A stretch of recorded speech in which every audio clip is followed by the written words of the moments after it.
Інструкція із застосування індикаторних смуг Стерилан універсальний для контролю режимів стерилізації парою або гарячим повітрям. Індикаторні смуги Стерилан універсальний призначені для візуальної верифікації дотримання параметрів стерилізації в циклах парової обробки та обробки гарячим повітрям. Індикаторні смуги належать до індикаторів стерилізації першого класу. Індикаторні смуги Стерилан універсальний використовуються для моніторингу наступних режимів. Парова стерилізація – 120 градусів при експозиції 45 хвилин, 121 градус при експозиції 20 хвилин, 132 градуси при експозиції 20 хвилин, 134 градуси при експозиції 5 хвилин. Стерилізація гарячим повітрям – 160 градусів при експозиції 150 хвилин, 180 градусів при експозиції 60 хвилин. Сферою застосування для індикаторних смуг Стерилан універсальний є парові стерилізатори, автоклави та сухожарові шафи. Індикаторні смуги Стерилан універсальний призначені для використання всередині стерилізатора, але поза пакуваннями. Індикаторні смуги Стерилан універсальний є виробами одноразового застосування. Індикаторні смуги Стерилан універсальний виготовляються з липким шаром на зворотньому боці індикатора, закритим захисним покриттям, та постачаються блоками у вигляді аркушів з перфорацією.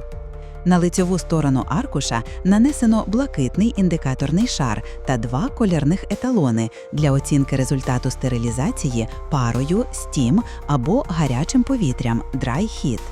Зміна кольору індикаторного шару відбувається під впливом температури та часу експозиції, відповідаючих заданим параметрам стерилізації. Для парової стерилізації перехід кольору відбувається від блакитного до чорного, а для стерилізації гарячим повітрям – від блакитного до коричневого. Перед використанням відокремте індикаторну смугу від аркушу, попередньо зігнувши по лінії перфорації. Від'єднайте частину захисного покриття із зворотнього боку з лівої сторони. Липким шаром прикріпіть індикаторну смугу ззовні упаковки із виробами, що стерилізуються. Неприпустимо розміщувати смуги Стерилан універсальний в товщі виробів, що стерилізуються, та всередині упаковок.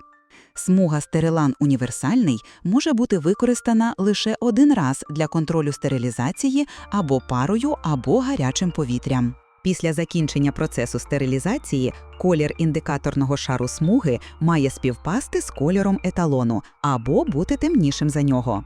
Еталон обирають в залежності від типу стерилізації. Для стерилізації гарячим повітрям перехід від блакитного до коричневого, а для парової стерилізації – від блакитного до чорного.